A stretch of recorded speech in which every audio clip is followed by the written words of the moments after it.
Hai Miyam, Miyam ngasi akhoi Durga Puja koiruge Udharbonda chaluni adudo adum Miyam de yengalage hoi Miyam su adum koirangmani khali adusu adum aina koiba khotba se adum Miyam desu yenghaningi aduna ngasi Udharbon chatpa se adum Miyam desu yengalage kamai chatpa khotpa akhoi Ingentonga iga akhoi tongna chatoineba ni adani adum yengalage Miyam da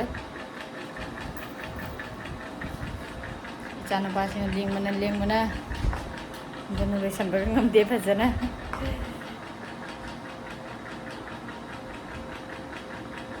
Nung aku bida ang dress ni Leo pamit kita itu. Aku belum Ngayon ngayon mom ni.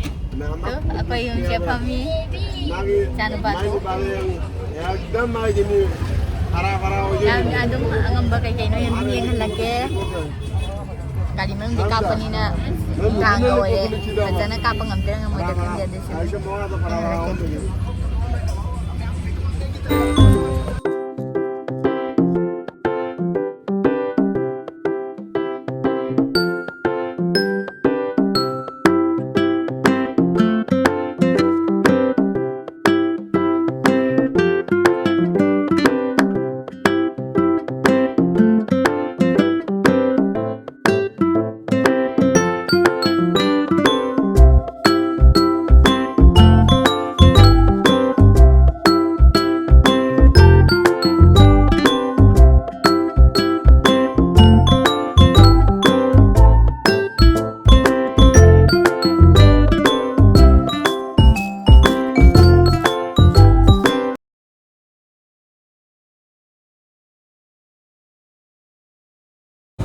Jadi hai di Udharbon ya udah gari parking tawra juga dia koi phone na chali moi lai pham do bo gari cha tai changan dra ba phone na mi am cha tin thau tai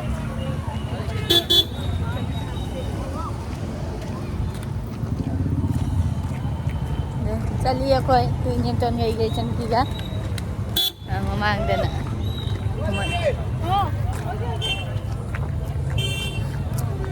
kan hau gai kacha chế trình ơi hai mươi em tao rồi chứ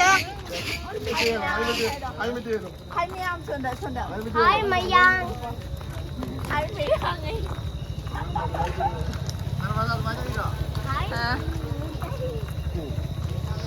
no वादारे okay जो कुनी में देश पे तरह जो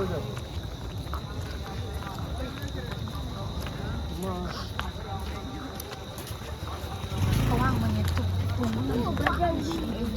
không làm gì được không bọc bài cái tu mà nhà bạn mà sudah sih nih uang itu nih chất phương làm gì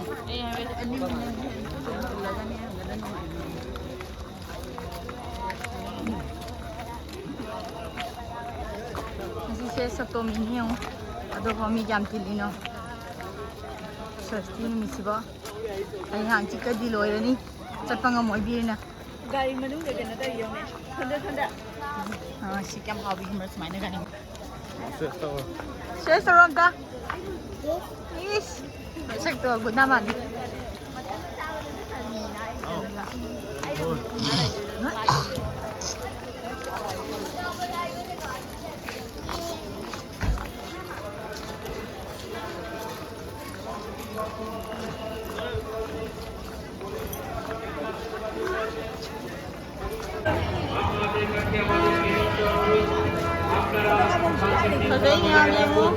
আমাদের তিনটি প্রবেশ পথ আছে প্রথমটি হচ্ছে বিচারের পাশে সাধারণ পথ সেই পথ দিয়ে আপনারা মন্দিরের ভিতরে প্রবেশ করতে পারেন দ্বিতীয়টি হচ্ছে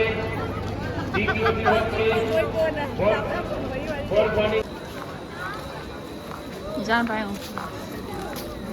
Aku cari ada yang sari pemuai itu aku cari ni.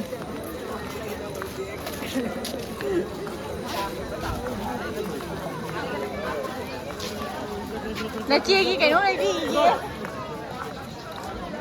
Chan phi em tao này đi. Nang di jam ra ni ai ni.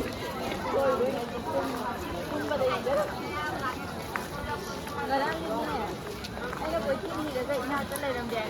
Mà đi thấy cả phụ cái dùng là không mà đạt được. Không nên là anh lấy làm. Sao mình làm như mình đi thả cái thôi nè.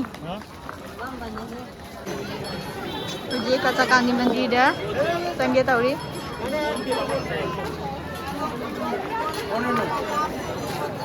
Manung siya chumibi ni. Ni ko din naman.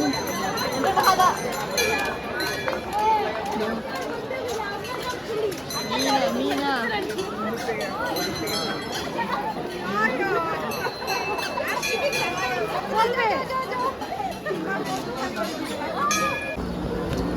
Tôi muốn chọn cái này. Làm phải gì?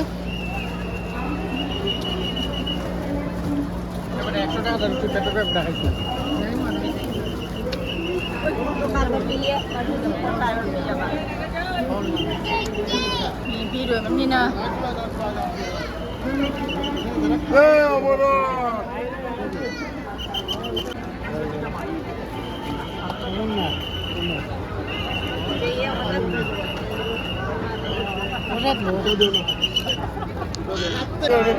Hả? Rồi cái gì?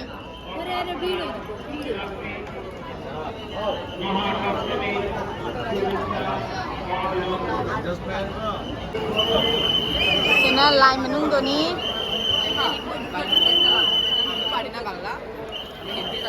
Wow, pada benar ya.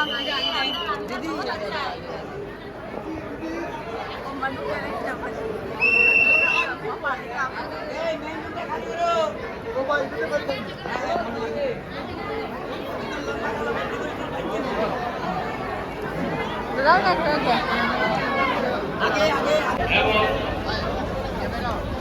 Amanah dia try cari ni ya.